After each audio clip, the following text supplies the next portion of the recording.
Greetings, one and all, and welcome back to the 1904 Club, the Hull City podcast, of course, from the Hull Daily Mail. And I think we're all revelling in Hull City's fabulous 3-2 win over Oxford United on Sunday afternoon.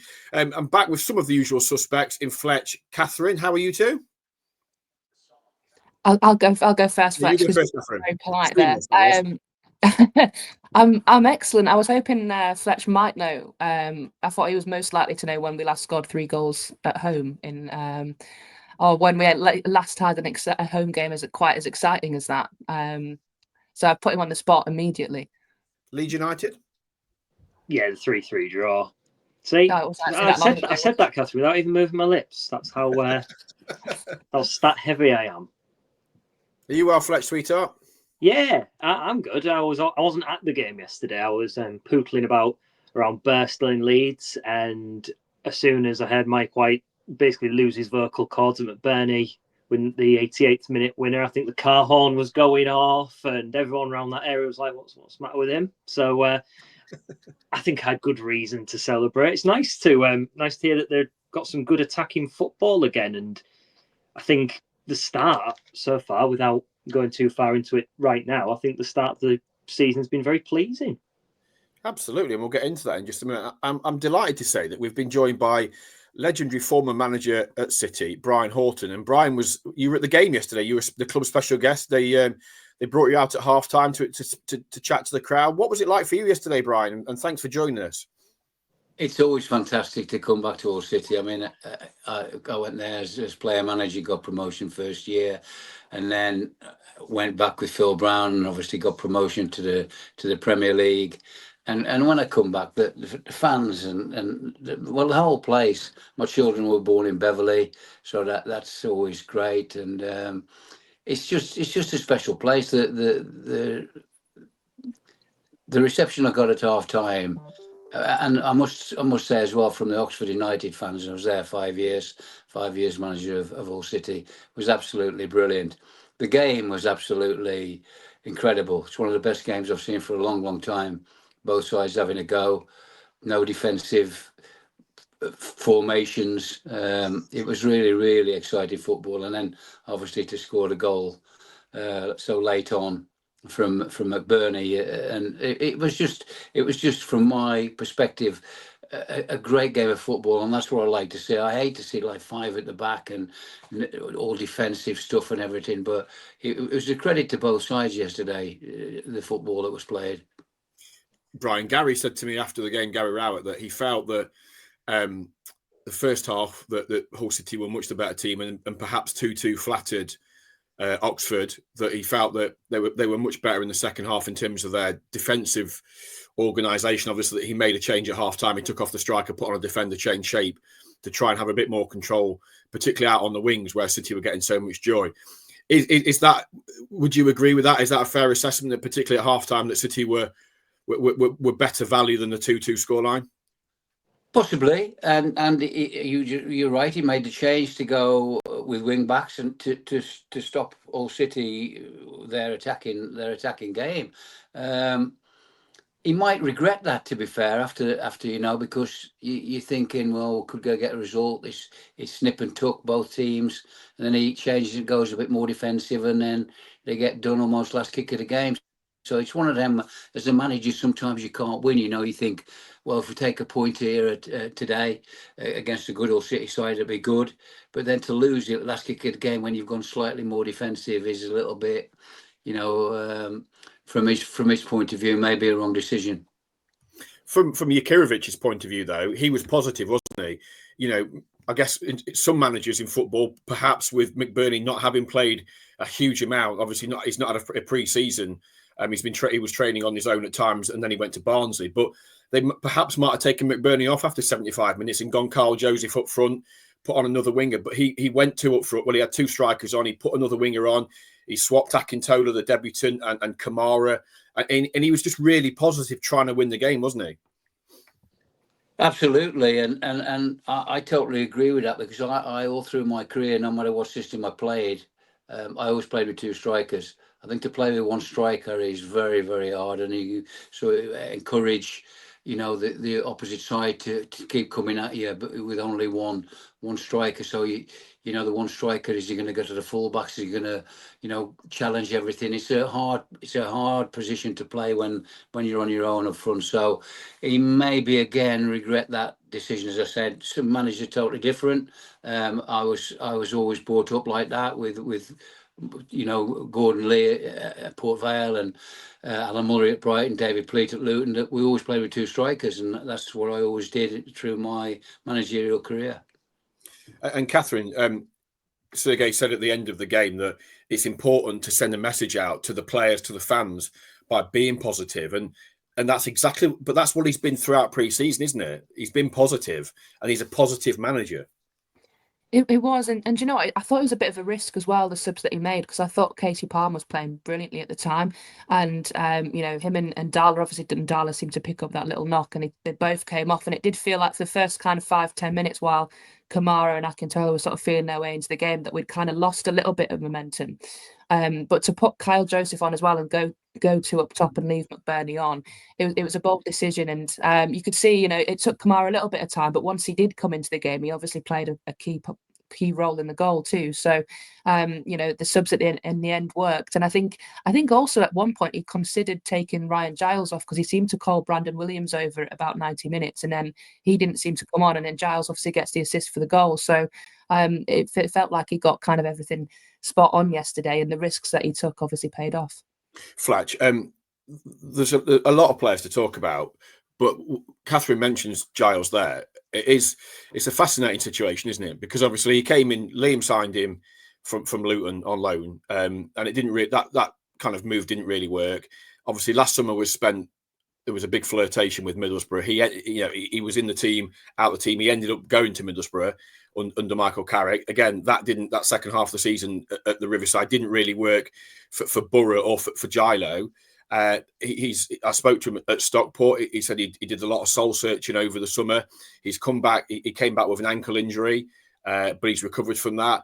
And the manager's kind of trying to get the best out of him. And when we saw at times yesterday him bombing down that left-hand side, some of his crosses in were fantastic. And also the winning goal, the poise when he gets into that position. How many times would you see a player slam it across, maybe try and play the percentage? But the poise he showed in that moment to find the pass for McBurnie, it feels like we're starting to see Ryan Giles of 2 years ago when he went to Middlesbrough for that season where they got in the playoffs, and he was so effective, so many assists. Yeah, I'd agree with that. I think we saw it at times under Liam Rossini. I remember the run that he made against Southampton to connect the defence and the midfield, travelling with the ball at feet, and against Rotherham before Philogene scored his wonder flick. I remember he actually smashed a shot against the crossbar as well. He did. So there's been times where, as you say, that he has been running hot, but I think it's hard to, if he's admitting that he's had to do a lot of soul searching, that's a good thing, because it proves that he knows himself that he wasn't maybe at his best.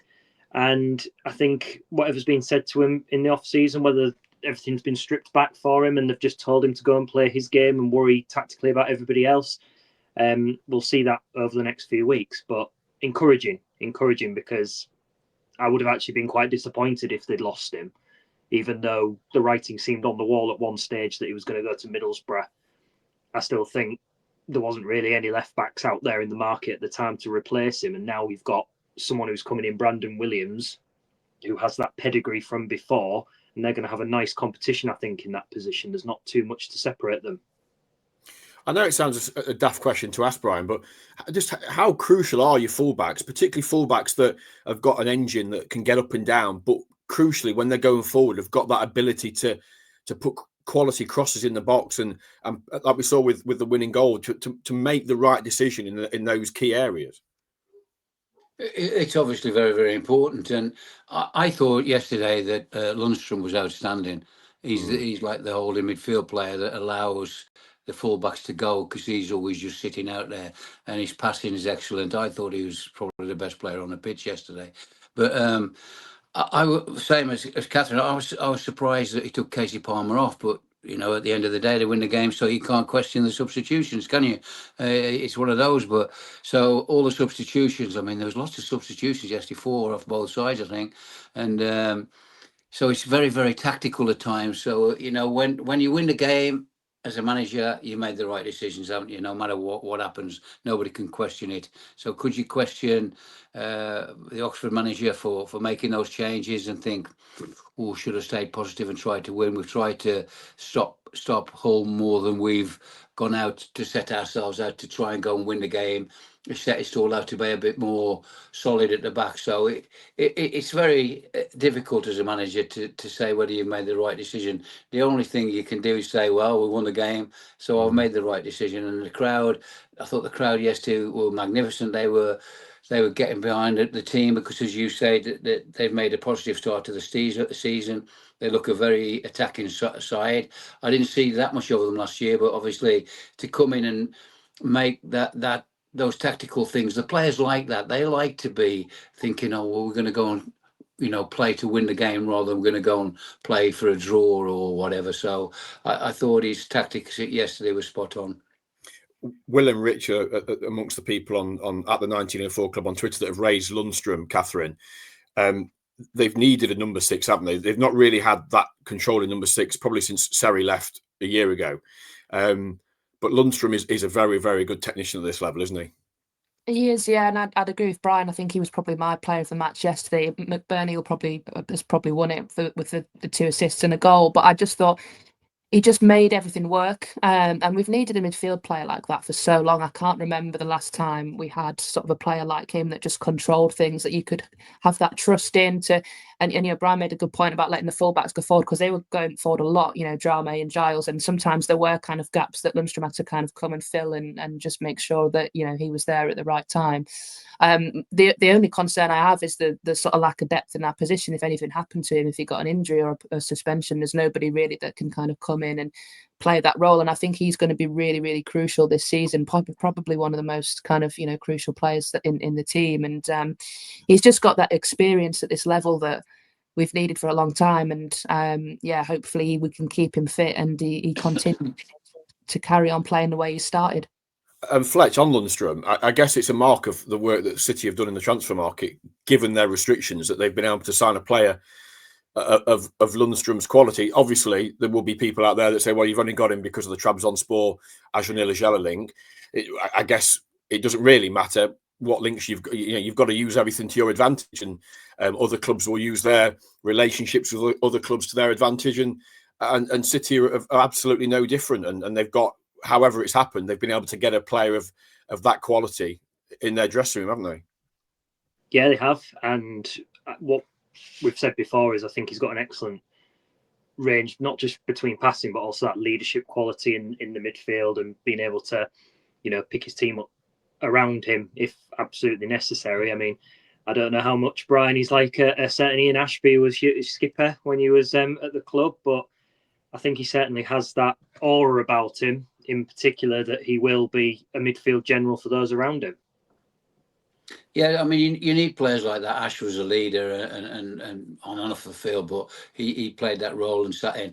At half time, which I said to the lads around me, it was great to see some of Mike's players and staff, and I just said, I just want to see Lundstrom just a little bit further forward. I thought he was getting the ball in 2 defensive areas where you, as an opposition, you'd be happy with him getting the ball in his own half and playing it, and then second half, which okay, I'm looking at it and thought, oh, good decision, they've pushed him further forward, because he is a good passer of the ball, and if he can pass further forward like that, he's going to be more creative than being a little bit deeper. Yeah, absolutely. They are, on the transfer situation, they are still looking to try and bring in a 6/8. They obviously were in for Toby Collier for Manchester United. He's gone to West Brom. They've got a couple of options on the table. One's a free transfer, one's a loan. So they are looking at, they know they need extra cover in that area because they haven't got much. Obviously, Elliot Matazo is an influential player, but he's done his ACL. He's not back until around Christmas time. So that is the concern, isn't it, Catherine? That they are a bit like, if God forbid something happens to Lundstrom, whether it be injury, whether it be a suspension or anything like that, you feel that if he was taken out of the team now, that would be a gaping hole that they haven't got a player in the squad that could necessarily fill to that level. No, and I think the midfield three is a really interesting one. Obviously, going forward yesterday, it worked really well. You know, Lundstrom, you've got Palmer, who I thought was excellent, and then Crooks, who's I couldn't really 100% sure where Crooks was playing, to be honest. He sort of appeared really deep at times, and he'd be further forward, and he obviously, you know, finished the goal really well. And then second half, he didn't seem to be quite as involved, and I'm not really sure what his best position is, but sort of yesterday it felt like he was kind of just sort of floating around a little bit. And I'm intrigued as to whether that front, you know, that midfield three can kind of work long term, whether they obviously, you know, it's still early on, or whether he looks to sort of bring somebody else in, and then maybe it's a battle between Crooks and Palmer for that position that's further forward in the midfield three. Because it did feel like at times Lundstrom was probably probably deeper, because the other two were maybe kind of not more as defensive minded as he is potentially. But I do think it's Lundstrom's kind of the first name on that team sheet in the three, and then it's a case of picking the other two. And as you say, obviously you've got Regan Slater that came off the bench, but he's not really a sitter. He couldn't probably play the Lundstrom role. He's more of the box to box guy. So interesting to see who they can potentially get in, and how that affects the balance of it, and how you kind of fine tune that, you know, that midfield kind of partnership, and whether that is the three going forward, or whether there are still more kind of tweaks to make to it. And Fletch, that Lundstrom role was a role they lacked last season, wasn't it? They had Puerta at times, they had Steven Alzate, obviously Regan was in there, but they didn't have that dominant kind of midfield general to boss the engine room, did they? And that's why there were so many games last season where they lost out. And it's the old adage in football, isn't it? If you don't boss the midfield, if you don't win that midfield battle, you're probably not going to win the game. And that was, you know, something they lacked, wasn't it? But this season they've focused on that area to try and get a player like Lundstrom in.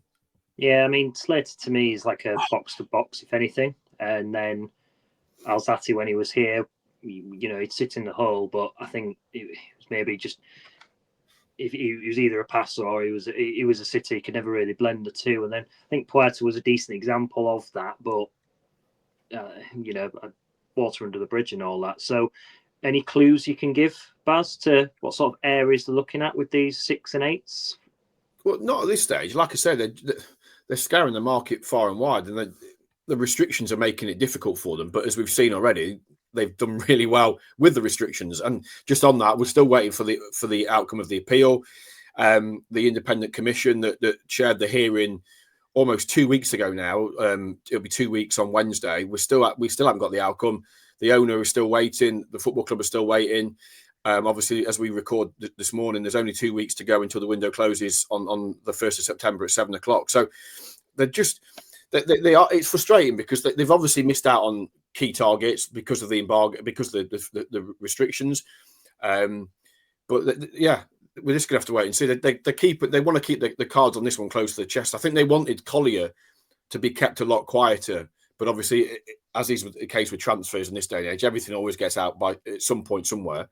And the Collier thing came out, and obviously alerted a lot of other people. Brian, I wanted to ask you about something that Jurkovic said to me after the game. Was while he was really pleased with a lot of the performance and their attitude and the way they kept going and all the positivity, he was really angry with the manner of the 2 goals that came from long throws. He said it's something we knew their threats. We worked on it all week in dealing with the long throw, the first phase and the second phase, but we didn't. And that he said that made me really angry. Can you understand his frustration? Without a doubt, because if you know, they've obviously identified what they do from the long throw, so you work at it on a Friday morning before the games and put people into various positions, and as you say, to concede them as a manager or a coach, you're very frustrated because they obviously haven't done the job. But at the end of the day, look, they've scored 3 goals at home. Okay, they've conceded 2, but the main thing is to get the 3 points. And Oxford United fans won't like me saying that, will they? But I thought there were some good performances, and as a midfield player, I tend to look at that area, and I thought the best 2 players on the pitch yesterday, who I've always liked, was Brannigan, and who scored a good goal as well for Oxford, and obviously Lundstrom. I was impressed with Ndala. So and I don't know the player that well, but I was impressed with, as most of them. I mean, it was a good all round team performance for me. And as I say, 20,000 people. It was a great atmosphere. United fans were good. Oxford United fans were good as well. And obviously, when City get the winner in that so late on, a lot of things are forgotten, aren't they? You've got the 3 points, and they'll sit down and talk about the conceding the 2 goals. Particularly if you're saying the manager was that angry, which you would be if you worked on it. Yeah, absolutely. Catherine, on Joel and Darla, and just on that subject quickly, he has got a shoulder problem, so they were assessing it today. But hopefully that's not serious because he's been brilliant. And on Mandala, Catherine, he's just really exciting to watch, isn't he? As we've said before, he's sort of a bit like a younger version of Jayden Philogene, and Jayden Philogene's not at all old. But he's got so much. He's so direct, isn't he? He's tricky. He takes players on, and obviously he got the goal at Wrexham in midweek, which will give him a huge boost of confidence. And for him as well, obviously coming from Manchester City, you know, he went to PSV. It didn't, with an option to buy. That didn't work out. He went to Forest in January with an option to buy. That didn't work out. You know, he's not played at Championship level before, but he looks really at home, doesn't he? He does, and you know, a friend of mine and an old colleague has watched him quite a lot for Man City's youth teams, and kind of said, you know, he's really quick, he's really tricky. It's just that final kind of when he gets into the final third, just sometimes the decision making is not quite there. And I think you can see that a little bit at times, and that's something that'll come. He's still a young player and finding his feet a little bit, but he's so exciting to watch. And even if, you know, he gets into the box and the pass isn't quite right or the shot doesn't quite go right, it doesn't kind of deter him. He just keeps going. He doesn't seem to lose any confidence, and I think that's a brilliant thing for a young player to have. And it did feel like him and Casey Palmer linking up brilliantly in the second half, and everything until those two went off and the game changed slightly, everything was kind of going through the two of them. And obviously, hopefully the injury isn't, you know, too bad, because it did feel like we lost a little bit of momentum when he went off with Palmer. And yeah, I think he's so quick. I think obviously with Philogene, he was quick, but it felt like he was more kind of tricky. And of us, Ndala's just so quick. I think if he's one-on-one with somebody, that's just, you're not going to catch him. So I think, yeah, hopefully we can kind of develop him a little bit and just sort of fine tune those little areas where when he's in the final third, the decision making, as I say, sometimes it's good and sometimes it's just lacking a little bit. But hopefully that's something that'll just come. And Brian, coming from Manchester City, he will be of terrific pedigree, won't he? Yeah, they bought it well, aren't they? I mean, the players, you know, they're selling at the moment is incredible. So yeah, he'll have been bought up right, tactically right as well, because they're so attacking. They want their players to be that kind of player that go out and excite people and not trying to take people on and stuff like that. And you know, and it is the final ball with some of the younger players, but that can only get better with the coaching they get. Absolutely. Fletch, one player we've not mentioned yet. We've mentioned pretty much everybody else. Gelhardt scores after, I think it was 16 seconds, he was telling me last night in the press conference. But you've got to love him, haven't you? Because it's so nice when you get a player on loan that the club makes such an impact on him that he wants to come back. He was saying yesterday that at the end of last season, even though they only survived as on goal difference as they did, he told his agent that the only place I want to come back to is Hull City. Of even a change in manager's not made any impact in his desire to come back. And then obviously he gets on the score sheet after a few seconds with a really well taken goal. Yeah, I think there's something in the Humber, isn't there, for some players? I mean, for some reason, players do like coming back to this part of the world, don't they? And I remember yesterday when I saw the scoreline of 1-0, I just immediately texted my friend who's a Leeds United fan, just said, "Cheers, mate. Thanks for letting us have him back." I think he'll flourish. I can see him getting towards double figures, and he's, as you decipher there, Baz, from the discussion you've had with him, he just wants to play football. And you know, Brian will be able to add to this. I mean, if you've got a happy player, they must be a lot easier to coach because their focus must be better, and they're just enjoying the environment that they're being in, and that must be pretty easy to work with. Go on, Brian. Yeah. Go on. On player happiness, on on the feeling around the football club with the dressing room, how important that manager is to, to create that dynamic, to let players express themselves, to flourish and get, if you've got a happy camp, you're going to get happy players, you're going to get good performances, aren't you? Without a doubt. I mean, players like to go out and through the week, the coaching, they like to be going out to have a go, not going out to say, as I said before, we're going to play 5-4-1, we're going to sit back and try and nick a 1-1 draw or a 1-0 win. Players want to go out and express themselves, and obviously, like Catherine said, the fans love that, don't they? They don't want to see defensive football, and that's what it was yesterday. I'm going to say again, credit to Oxford United.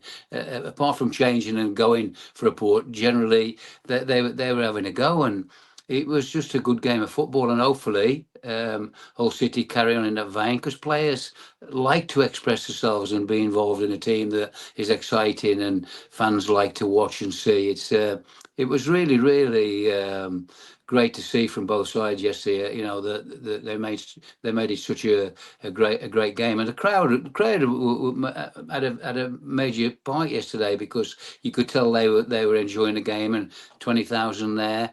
And after the game, I said to someone, it's unusual now, because now you see the players clapping the crowd after the game. I mean, it used to be the opposite way around, didn't they? Where the crowd clapped the players and whatever. But everybody enjoyed it, didn't they? You can, when you score late on like that, there's so much euphoria going on that it's just a great thing to happen, and you walk away and go and have a couple of days off if that's what they've got, and come back. You've got the 3 points now. We're going to the next game, and it was inspiring yesterday. And Catherine, we've talked about this over the last couple of years about the home form. Over the last 4 seasons since they got promoted back from League One, 29 wins in 92 games. They've never won more than 9 games at home since getting back in the league. That isn't great, and the fans have had real struggle, haven't they? It's been tough. Really tough watching City at the MKM Stadium. It's been a really nice place for visiting teams to come and play and get points, hasn't it? And that is something that very early on, Jakirovic referenced. He referenced the fact that it hasn't been good enough, and that needs to change. He said it in his very first press conference. You can tell there's a steely determination there to make sure that this season is a bit different. I mean, Luke on Twitter at the 1904 Club says the same thing. It feels different this time around. Yeah, and that's the thing. I think, the fans have turned up every week. It's always been a good atmosphere at the stadium, and the stands have been full. So it's not like it's been that side of things that's maybe kind of let it down. It's just been that for whatever reason we've not been able to turn it on, in at the MKM, and it does feel like maybe the curse has been lifted, hopefully. And I don't remember a game as exciting as that for a long time. Even in the season when we were challenging for the playoffs, when I think maybe just because of the type of football that we played, but this kind of end-to-end game that we saw yesterday, and just kind of in the first half, both teams going for it. In the second half, was trying to obviously find that winning goal. I can't remember a match where you've left feeling kind of on such a buzz as we had yesterday, and I think it's credit to the manager for throwing everything at it, and not kind of settling for a point, or just also, like, I think we discussed it a couple of weeks ago. He said that he's happy to adapt, and he's got a style of play that he wants to use, but he's happy to change things around if it's not working, or adapt to the opposition. And I think that's really refreshing, because I think a lot of times now managers are very set in their ways, and they have a certain style of play that they want, and they don't shift from it. Whereas I think he's a lot more maybe adaptable than managers we've seen previously, and that's only a good thing. And it feels like the players feel different as well. It feels like they've kind of turned the page and started afresh, and it looks like they're really enjoying playing for him as well, which can only be a good thing. Fletch, I'll come to you in just a sec on that point, Brian, that Catherine raises there about the manager adapting his style. For me, obviously, you've managed a lot of games. You've also seen how football has kind of evolved over time. It's like everything. There are a lot of managers now that have their philosophy, as they call it, that they will not deviate from that philosophy. And whatever group of players they inherit at whatever football club they go to, they will, ultimately, I guess, force their philosophy on that club. Jurkovic came in without that. He's obviously got what he wants to achieve, but he's adapted his style to suit the group of players he's got at his disposal. Yes, but as a new manager going in, you implement your style through the week training. As I said before, I was very, very lucky that I played for managers and including myself when I was like player manager then manager. That I'm not going out to set a team up to say, can we just nick a draw? I want to go out and play positive football. I want to excite the fans. I want to have a go, and the players like that, So all through the week. So what he's got now is that they've just won the game, albeit late on, but he's got the crowd on his side. He's got the players on his side. So the next game, hopefully he'll do the same to go and try and win the game rather than think, well, if we get a draw, it's a good result. No, a win's a good result, and that's what you need as a player going onto the field with that mentality that you're going to have a go, and the manager wants you to have a go, and his coaching staff and everybody tunes in to what he wants. And I was so impressed with everything yesterday, with the way they played, and that the next game is going to be vital, isn't it? So if they can go and get another win back to back and you carry on good style, then you get the fans on your side. The fans don't want to see defensive football. They want to come and see 5 goals, 6 goals, whatever. And yesterday, obviously 5 goals, all come out with the 3 points as well. And that's what everybody, we stayed there, and it was great for me to see the players and Dennis Booth and Tom Wilson, who were my staff there. And we stayed after the game, and the people in front of us are dancing up and down and singing, and and that's what people want to see. That's what football's about. Fletch, I've already seen fans on social media this morning saying, I went to the game yesterday and I brought a membership. It's catching, isn't it? When you go and see a game like that, and we do see so much football now that's sanitized, that is so structured that players are given so much information, and almost their every move is in some ways can be robotic. It's kind of refreshing and we saw it a bit with PSG last year. I know that's a very different level in the Champions League, but I think it was refreshing last year with watching them play. They just went out and played. And I think fans there's been a bit of a sea change with fans now, that they've got bored of this structured pass. We've got to play 500 passes before we can get out the 6-yard box. They want to see more attacking football and players given the freedom to go and express themselves and do what they did years ago. And I think something like yesterday can really set the tone, can't it? Yeah, and there's nothing wrong with, I might not be using the correct word here, but let's say like a retro style can suddenly become fashionable again. How many times have we seen managers up and down the Football League suddenly going for a very old school 4-4-2, and as we would perceive it, and playing a long ball up to 2 target men or something like that to get the flick ons. And I think it's all about just trying to get the best out of on the situation, because there could be one formation that benefits a different formation, but then when you see everyone running around, how often do you see them in such a structured shape?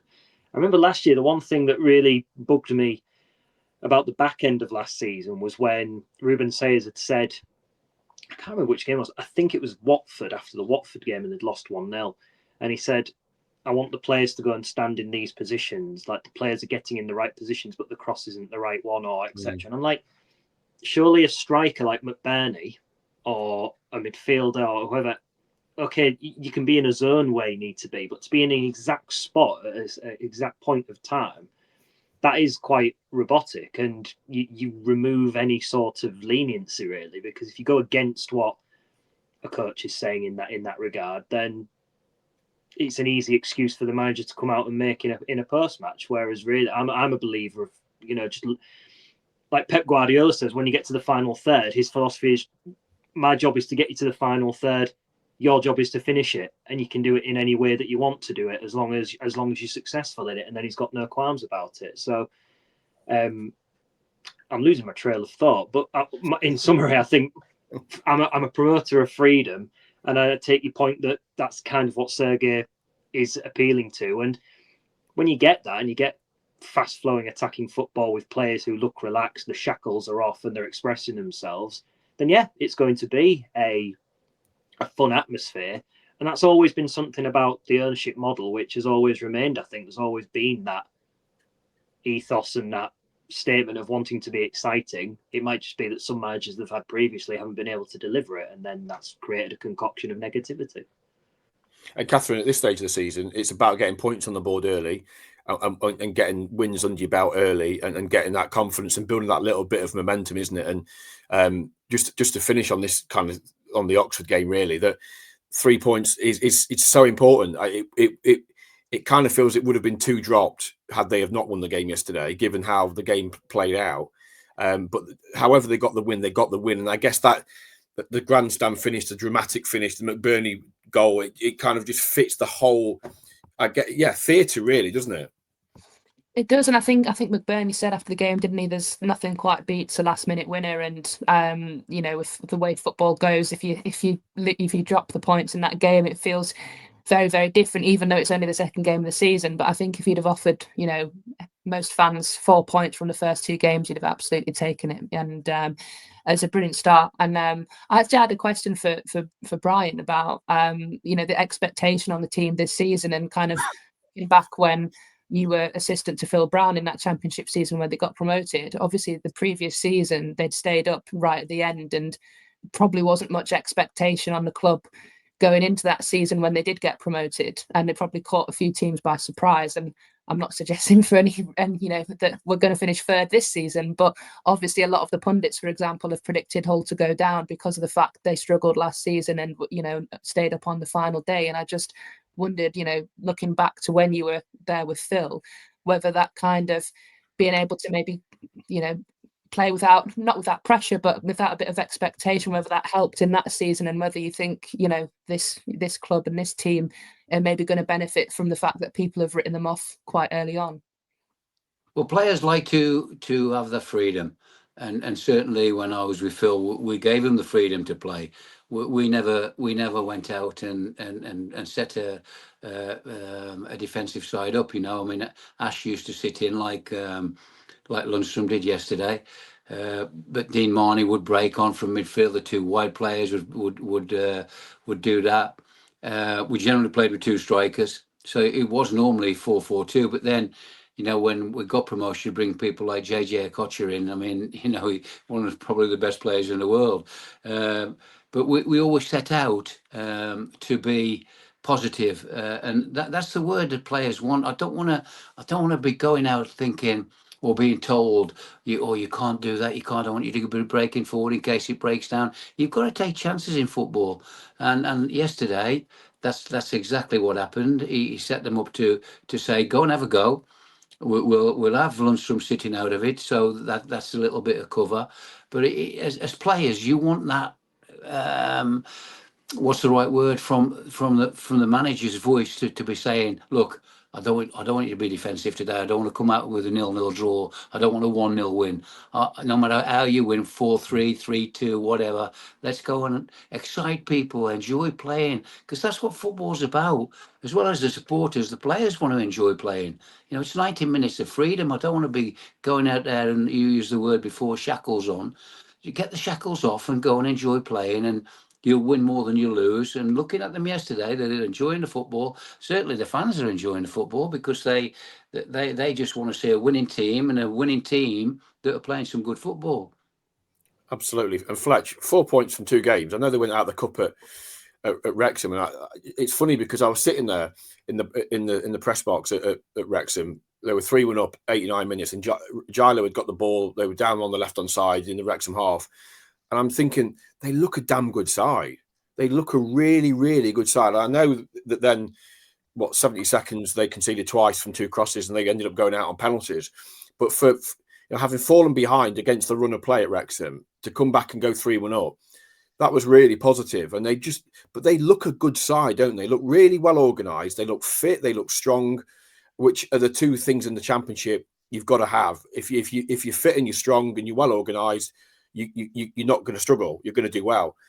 But they're so early on in his tenure, they look organised, they look strong, and they just look a good side.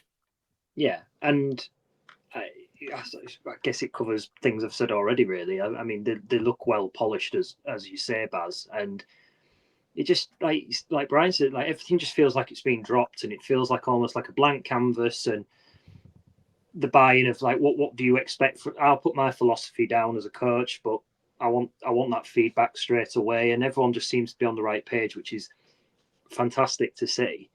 And the balance of the squad looks right, even though there's still 1 or 2 or 3 players potentially missing that could even enhance what they have already. So yeah, in overall, a decent position and decent foundations to build on.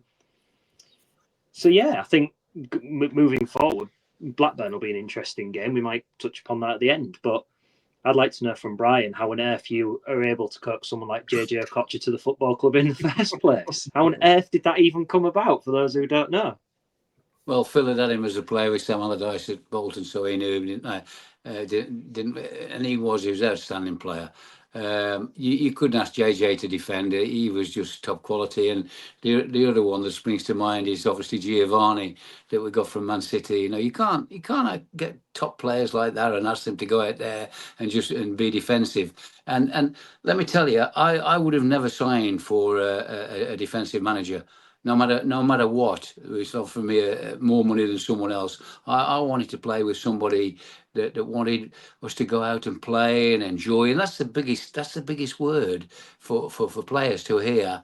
Go and enjoy yourself. Go and play without fear and express yourself. And it's refreshing to get that from the manager and the coaches. And that's what it looked like yesterday. And the fans, I'll repeat again, the fans loved that yesterday, particularly the Hull fans, not the Oxford fans, obviously. But I'm saying again, the shackles are off. They look a really, really good side, well organised. The set you're saying they'll probably try and bring another 1 or 2 players in, whatever. But the squad looks very, very good at the moment. I mean, 4 subs on, and there's some good players in that. They're coming on the field, so the squad looks pretty good already. Brian, I wanted to ask you about a couple of things, actually. The first one is pre-season. Now, I know everybody says that pre-season doesn't, in terms of results and performances, matters little, etc., etc. But for City, given what happened last year, they weren't used to winning football matches. There was obviously a lot of negativity. When you stay up on goal difference, clearly you've not had a great season. They were the lowest scorers in the Championship as well. But then they get, obviously, the change manager. They go out in pre-season and they win 5 games. Now, I know, again, the caveat is people always say results mean nothing. But how important was it in pre-season for them to win 5 games and just kind of give the supporters a bit of belief? Because last summer in pre-season, they didn't win a single game and there was a lot of negativity. The manager was clearly unhappy. He made it clear in his press conferences. His demeanour he was very unhappy with the trade. He didn't like the training ground. He didn't like the fact they played away at Reading. He wasn't happy with recruitment, etc., etc. So it created a negative feeling, and then obviously it fed into the opening few games. They didn't win a game. They were struggling. Obviously, this year they've gone away. They've won games, and it feels like that's been really important to lift the mood amongst the supporters. Ryan Giles said this at Stockport, that we need to create a winning mentality, whether it's playing tiddlywinks, whether it's playing pool at the training ground, or whether it's on the football field. Just from a manager's point of view, you've been in that environment. You've had pre-seasons, so many of them. How important do you think that could have been? It's so important. I think it's important to, before the season starts, is try and get all the players in if you can. So you're going through the pre-season and everybody knows what's happening. We're all on the same page, and that's excuse me, that's what we did. If we're talking about our recruitment, when I was with Phil, and Steve Parkin used to come up with players who was the first team coach, Bob Shaw, a top scout.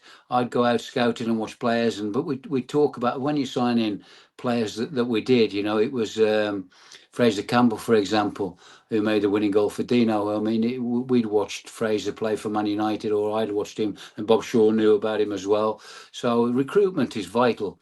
And if you're doing recruitment, you want some players that that are going to come in and make you score goals, help you score goals, not get your defensive side sorted out. Without a doubt, you can't win anything without being strong at the back. But the biggest thing is what's going to happen at the other side of the pitch, the top side of the pitch. Are we going to score goals? Because you're not going to win goals. I mean, I know I'm saying stupid, but you're not going to score. You're not going to win many games if you don't score goals. And we set out at that time with Phil to be adventurous. The players go out and enjoy yourself, express yourself. But I'll go back to Ash. But Ash was so vital to us, like Lundstrom yesterday, where he sits and lets everything go on in front of him, which is a vital role. And I played that role, so I knew that role as well, which is great. It's great for a player because you're sitting out, you're getting lots of the ball. If you're a good passer like Ash is and Lundstrom, I was so impressed with Lundstrom yesterday. As I said, I'll repeat myself. I just wanted him a bit further forward, which they'd obviously said to him. But players want to go out with positive. They don't want to be set up to go 10 men behind the ball and we're going to scrape. They want to have a go. They want to enjoy the football. And that's the biggest word. Are we going to go out and enjoy it? The fans enjoy it. That yesterday we'll be talking about all week now till the next game. It was a great 3 points. It was a great performance. The players go home happy. The manager does. McBurnie, who I met after the game when he come to get Man of the Match award, they want to be asked to play that way. That's what it is. And yesterday, all round, the fans, the players, us pundits and whatever, that's exactly what you want to see. It was a buzzing game for everyone. And I'll repeat again, Oxford played the part in it because they didn't come and think, oh, we'll just not have a go. But I'm saying, so I'm probably arguing against myself. We might think this morning, maybe I shouldn't have changed it. Let's just go for the win rather than sit back and go to 5 at the back and try and scrape a 2-2. Catherine, when McBurnie scores that goal, you can see why they spent all summer tracking him, can't you? And that figurehead, that, Brian talks there about Fraser Campbell, about Dino as well. But having that figurehead up front, if they can keep him fit, because that's the big, I guess, is the one concern. And given City's, unfortunate injury record over the last couple of years, that's always going to be in the back of your mind. But if they can keep him fit, he is going to score goals, isn't he? Yeah, and like we said, it did look like he was tiring a little bit, but when it comes to it, he's still alive in the box, and he's got that instinct, hasn't he? When the cross came in, he takes a touch, and then he finishes it right in the bottom corner where the keeper's not going to save it, and that's just the difference. And obviously, his link-up play was brilliant. Got 2 assists in the first half. He is just the striker that we've been crying out for a few years, and I think the fact that he's experienced at this level, he's got that pedigree. He scored a lot of goals for Swansea. He scored a few for Sheffield United as well. And he's just the type of player you want on your team and the type of player you don't want to play against. And yeah, the calmness that he showed to score, right at the end. As I say, he could have snatched at it. He could have tried to take it first time, but he took that first touch, just controlled the ball, and then finished it brilliantly. Fletch 2-2 from McBurnie. It's comical because when I spoke to him a couple of weeks ago, he said Jurkovic didn't even say, when we first met, the manager didn't say hello. He just said, "Can you score me 15 goals?" That was his introduction to McBurnie. Well, he's 2 down. He started really well, hasn't he? Yeah, he has.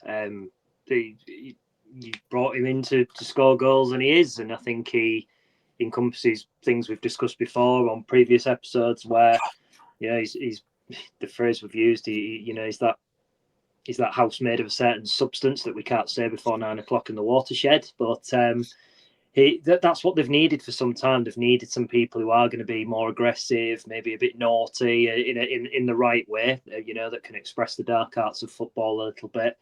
Because I've had the belief previously that I've perceived Hull City to be at times a little bit too nice, where they don't rough a team up or just to give themselves a bit of an edge away from the tactical side of things. But there's, you can't sugarcoat it any other way. If you've scored 2 goals in your opening 2 matches, there's plenty to be excited about if he carries on. But he knows straight away, doesn't he? I've scored 2 goals. I've got in the right places. What else do I need to change? Just need to keep doing what he's doing. And Brian, the spine. Sorry, Catherine, go on. Who threw the ball on the pitch right at the end? Because I didn't know if it was a reaction, because when we were attacking earlier, there was 2 balls in the penalty area, and I didn't know whether an Oxford player had cheekily hit it on, and whether us throwing the ball on the pitch was in retaliation to that, or whether the ball boy had just completely lost the ball earlier. But obviously, right at the end of the game, a ball just appeared from the City bench. There was obviously no idea who kind of did it. Gary Rowett looked like he was livid. And then Jurkovic said he ended up getting the yellow card because the referee didn't know who did it. So he just booked the manager as the, well, you're in charge, so it's your fault sort of thing. And I was just, I don't know, I don't want to say it was McBurnie, but I just sort of half wondered, I was like, he was on there. I'd put money on it more likely being him than anyone else, but I wondered if anyone would admit to being the person that threw it on. Brian, who was the biggest character you had in throughout your career? Obviously, you would have come across so many of them, so it's probably an impossible one to answer. But particularly at City, who was the biggest character you had? Was it Dino? Sure. No, Billy Whitehurst. Billy Whitehurst. Big Billy was great to have on your side. He put the fear of God into defenders, and he scored vital goals. Obviously, got his big move to Newcastle, which I didn't want to sell him, obviously, but you can't turn down a move for the players' sake, really, when that comes. But Dino, Ian Ashby. If I'm just talking about the whole, Ash was a leader. Gareth Roberts, who was at the game yesterday, my captain when I first came as player manager, a leader on the pitch and off it, and that's what you need as a captain. They're vital. The captain is going to take onto the pitch what you want, demand, which Ash did, demand from players what he wants as well, and that's what good captains are about, and leaders. You don't have to be a captain to be shouting at someone or telling someone off in a nice way. I don't mean like being horrible to people, but letting people know if you give the ball away, keep the ball, don't lose the ball, and things like this that are vital, that make up a good team and a good captain. Absolutely. Before we finish, Fletch, Catherine, get your thinking caps on, because I want you to fire some questions at Brian as City fans. Blackburn, just quickly, Blackburn next up then on Saturday, 12:30 kickoff. All is not well at Ewood Park under the Venkies there. They've lost their first 3 games of the season, including the cup game. It's a massive opportunity, isn't it, Brian, for City to really hammer home this kind of the home advantage they've got against a team that are perhaps struggling. There's a lot of talk about Lewis Travis. The media weren't allowed to ask about him before the Birmingham game. Players have gone, they've perhaps not replaced. Obviously the fans aren't happy with the ownership. So there's a lot of issues there. Whereas at City, it feels like on the back of the Oxford win, it's a massive opportunity, particularly with Bristol City away, to come before the international break to get a second home win and continue that momentum. It is, and going to Blackburn, it's a beautiful ground, beautiful pitch to play on. No doubt there'll be a lot of Tigers fans there. It's at home. It's at home, Brian. It's at home on Saturday. Oh, of course it is. Sorry. Well, great to if you haven't won a game at the first few, obviously confidence plays a big thing. Confidence now in that dressing room with the Tigers will be absolutely right up there. So that's what you've got to do. Take the momentum of what you've just finished. Don't let it go. Take it back out on the pitch, and that's what the manager and the fans will want another performance like that, and it's a great opportunity. And Catherine, that's the thing now, isn't it? Expectations have been raised. There is a growing expectation. Fantastic news that Mo Balumi could be back in the squad, all being well if he has a clear week of training. Obviously, we wait to find out about Undala and Crooks. We hope they're fit. Louis Coyle could be back. Tinsdale could be back. Even Enis Destan could be in the squad. Suddenly, these players are starting to come back, assuming that there's no issues, long-term issues with Crooks and Undala. I know we've got Ajay out for a little while, but he's going to have some options, isn't he? Yeah, suddenly it feels like the depth is there on the bench, and he's not maybe had as much options in the first few games. You've had a lot of young lads on the bench, and suddenly he might have a few more players to choose from, and he might have a couple of headaches in team selection as well. Yeah, absolutely. Fletch, have you got a question for Brian? You've always got questions for everybody, so you must have one for Brian. I mean, where do we start, really? I mean, let's encompass everything. Let's maybe take Wembley out of the equation, 7 or 8. Regarding a league game, what was the most enjoyable one to be involved with as Hull City manager, Brian, whether when you was player manager or under Phil Brown? First and foremost, my promotion in my first season, and I can never understand why I didn't play in the game, because I played most of the season. But we're going back to Walsall, and whether I got an injury or not, I can't remember. I can't believe I didn't play at the game. My mum and dad were there, the fans were there, and the pleasing thing that Walsall gave me a free transfer when I was 17, and I went back because I always wanted to prove people wrong.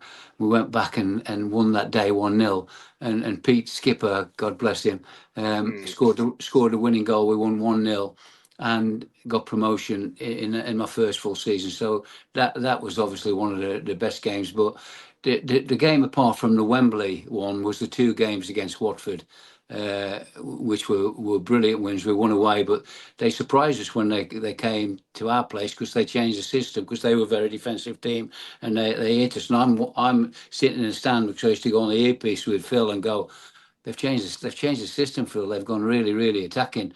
And they scored first, didn't they? And the whole crowd went down. But that was the great victory. So those 2 games were great. And obviously, you can never take the Wembley one away, can you? Because it was a magnificent finish by Dino from the cross, as we talked about, from Fraser. And the fans, the number of fans. You know what, that day, what made me feel that we're going to win? Our fans were in the sun. All our supporters at that end of Wembley, where Bristol City fans were in the shade, and it seemed to, coincide with us playing so well and being. It was the whole day that was bright and just that's got to be the outstanding one for the club, because we've never been in the top division before. Catherine, I got sunburned in that sun at Wembley. I think I got caught the sun on that day. I wanted to ask Brian. Obviously, you kind of talked about how you just wanted to let the team play when you Phil were there, and you carried that on into the Premier League, I guess. Like, despite being a newly promoted team, you didn't just come and park the bus. You really went at teams, and you got a lot of great results. Obviously, beat Arsenal and Tottenham, and got that draw at Anfield. And I wondered whether you always felt like you got kind of the credit or recognition you deserved at the time for some of the way that you played, because we see a lot of sometimes, promoted teams come up. We've seen Leeds under Bielsa and Brentford in more recent years get so much praise for kind of taking teams on. I remember Bielsa's Leeds losing 6-2 at Man United, and suddenly everyone was like, oh, but wasn't it great that they had a go? And I thought, we lost 4-3 at Old Trafford, and we never got for losing 4-3. We were much closer to getting a result. And it felt like we did really kind of go and entertain. We didn't win every week, but we had some great kind of memories. I just wondered whether you felt like at the time that you kind of got the, I guess, recognition for just kind of going up and having a go. It was a decision that we made when we got up to try and get better players in, which we did. As Giovanni from my old club, Man City, JJ that we've already mentioned. Fraser Campbell was brilliant. We just decided that we're going to go and have a go. Okay, you're going to get when you play at that level against the Man Uniteds and Liverpools, that occasionally you're going to get a good hiding, aren't you? But generally our fans wanted to see us play that way, and we survived playing that way. And that was the beauty about what we did at Hull City. It was just a period of our careers, with all the staff, because we had great staff. That was the biggest thing, from the physio to Mark Prudo to Sean Rush, the fitness coach, Simon Maltby, the physio, Steve Parkin, myself, Phil. It was just not just the players. It was the staff that we implemented the way that we wanted to play from the first time that we came in. And credit to Phil for believing what we wanted, what they wanted to see us do, and the crowd want us to see what they want to do. And it was just a fantastic period of my football career. Just to pick up on the back. Oh, go on. Sorry, Catherine. I told Phil to go and sing on the pitch when they stayed up. Was that your idea? Song. He loved the song, didn't he? No, we all went, what's he doing now? And he did it at the Player of the Year Awards as well. He got up on the stage and sang, and thinking, what's he doing now? And obviously everything will always be in the history of football when he sat them down at Man City at half time. And again, I'm going, what's he doing now? What's he thinking now? And he asked me the question. I've been upstairs and we're getting beat, we're getting hammered. He said, I'm going to keep him on the pitch. What do you think? And I said, what are you going to do? I'd never witnessed nothing beyond it. He said, I'm going to keep them on the pitch. And I said to him, look, whatever you do, whatever you want to do, I'll back you 100%, because that's what you want from number twos and staff. And he sat them down. He got a lot of flack out of it. Obviously went back the year later and he did the same again. So it's one of those things. Listen, I always said to Phil and myself, if you make a decision, just believe what you're doing is right. You can't go back and think, oh, I made a mistake there. But that period of what we were doing with Hull City was just magnificent. The players loved it. The staff loved it. You know, it was just a great period, and we had some great players. We really did. Brian, how do you think, if you look at football now and where football is and players and agents and the amount of money in football now, how do you think you'd operate as a football manager now in 2025 if you were in it? I would, if you could, you want to, as a manager, first and foremost, you're thinking about yourself, because you want to do what you like to do tactically, and know what fans will like to know what you're doing. And I took that philosophy, and as I said before, I had great managers that never ever set us up to go out there and think a draw will be suffice today. We're going to go out there and play, and if we get beat 4-3, I'd rather get beat 4-3 than you know, lose 1-0. At least you've had a go and the fans see you're having a go. You know, like the Man United games you're saying there, 5-3 at Old Trafford. It was a great game of football. And you know, I hated coming off as a player and thinking, we haven't given it a go today. You've been negative, and I keep repeating myself. I know I was lucky enough all through my career, 700 games as a player, that I was asked to go out there and be positive. So I took that into my managerial career to try and buy players that would excite me as well as the crowd. Absolutely. Before we finish, Brian, how are you doing? Obviously, you've had prostate cancer. You've spoken a lot about your journey and the various people that have helped you along the way. How are you doing now? I'm fine, thank you. I've got a PSA. It was Christmas Eve. I just got an email from Prostate Cancer UK saying your PSA is 0.9.1. You're cancer free now. And my wife was crying. I rang my daughter and my son. They were crying. I'm crying. And my wife said to me, you've got to put it out on Twitter, because I, as you probably know, I'm Twitter mad at the moment. I never tweet anything out that's derogatory, or if it got to be to have a go and manage it, have a moan at the manager. And she said, why don't you tweet it out? All the people that you've had, you know, that asking about you. And I thought, well, I want to do that anyway. She talked me into it, and I got 20,000 likes straight away, you know, that came back. So I had my last hormone injection probably about a month ago. So that's the end of all my treatment. I feel good. It's obviously a massive thing off my mind that I am cancer free. I've done things through Prostate Cancer UK to raise the awareness of going for the test, and it was only Steve Parkin that made me go for a medical through the LMA, League Managers Association, to the private hospital in Wilmslow, near where I live, and Dr. Sally Harris, who's fantastic, she found it. And I went and had the treatment, radiotherapy, and it's worked. So, and that's all I'll try and do now through prostate cancer, is just try and raise the awareness for people to go and get tested. You have a PSA test, it takes nothing, and if they find it quickly and early, then you've got a massive chance of surviving and it not going to other parts of your body. Yeah, absolutely. That feels like a fitting way to end the show. Brian, it's been an absolute pleasure to have you on. Thanks so much for taking time out of your morning to join us and talk about your story, about City. Obviously, I know it's a club that's close to your heart, and the fact you were there yesterday to enjoy it, you know, obviously a really special occasion.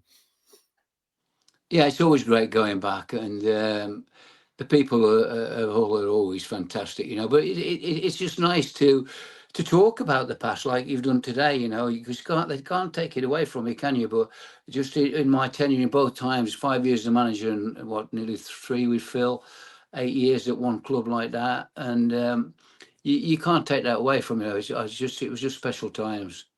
And what you and Phil did, Catherine Fletch, just to finish, what Brian did throughout his career at City shapes the future, and it shapes the club as it is today, doesn't it? You know, it's the legacy that people like Brian leave.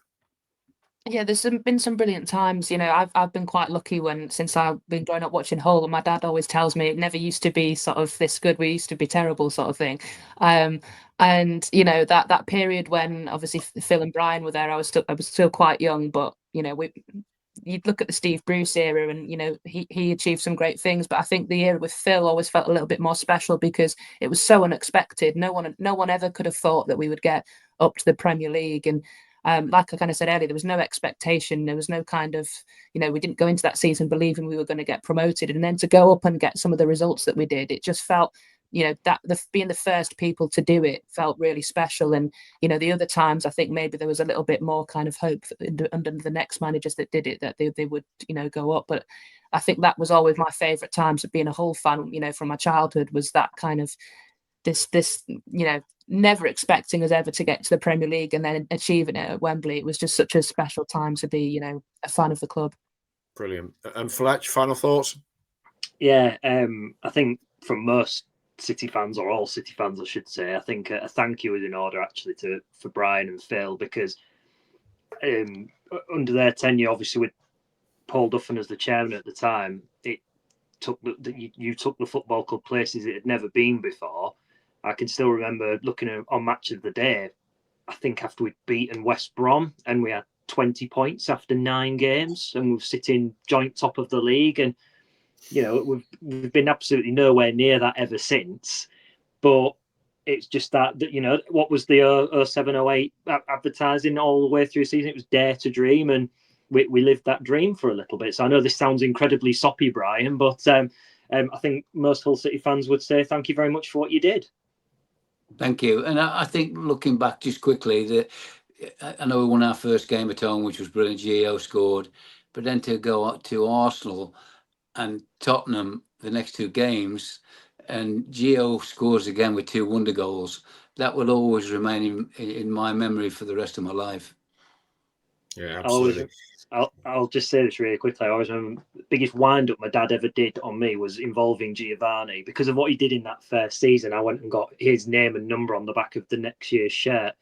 And he told me, oh, by the way, you know, the Phil and Brian have just been on the radio and said he's been sold back to Brazil. And I was like, are you having me on? It was like literally on the day I've just had it done. It was like, no, I'm pulling your leg.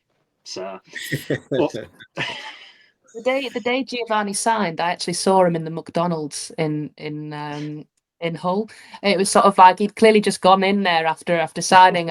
I'm assuming he didn't probably go back after he started training, but he was sort of just sat in there. So we were just Giovanni. We've just signed him there. It's just like the aside Brazilian player, just just going to McDonald's, you know. A celebratory Big Mac.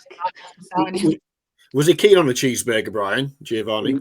He was the most laid-back guy I've ever met in football.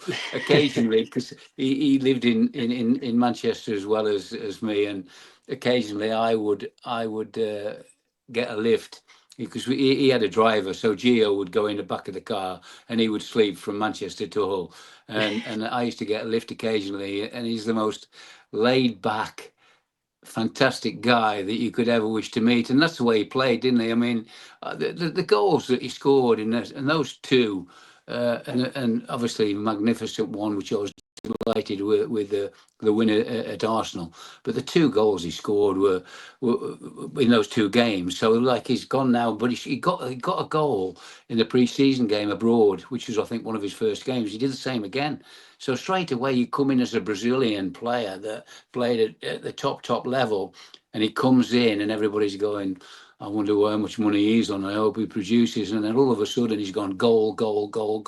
And all of a sudden the player's thinking, yeah, he's worth every penny. And fans think he's worth every penny. And just the memories of that those days for me, and even yesterday, you know, makes it so brilliant with the whole people and the whole fans. Absolutely, Brian. It's been such a pleasure to have you on. So thank you so much for, as I say, for joining us today. Thank you. Thanks to the girls and guys. It's beautiful to see you all. It's always great doing podcasts and listening to other views. Thanks very much indeed. Catherine, thank you very much. Thank you, Baz. And Fletch, I love your smile. All the best. See you on Saturday. Absolutely. Thanks everybody for watching the 1904 Club. As always, keep getting in touch. We read all the comments and everything else. If we do get any news on the appeal, obviously you'll hear it as well. But yeah, if you're going to the MKM Stadium on Saturday, safe journey, and let's hope for 3 more points. Up those Tigers.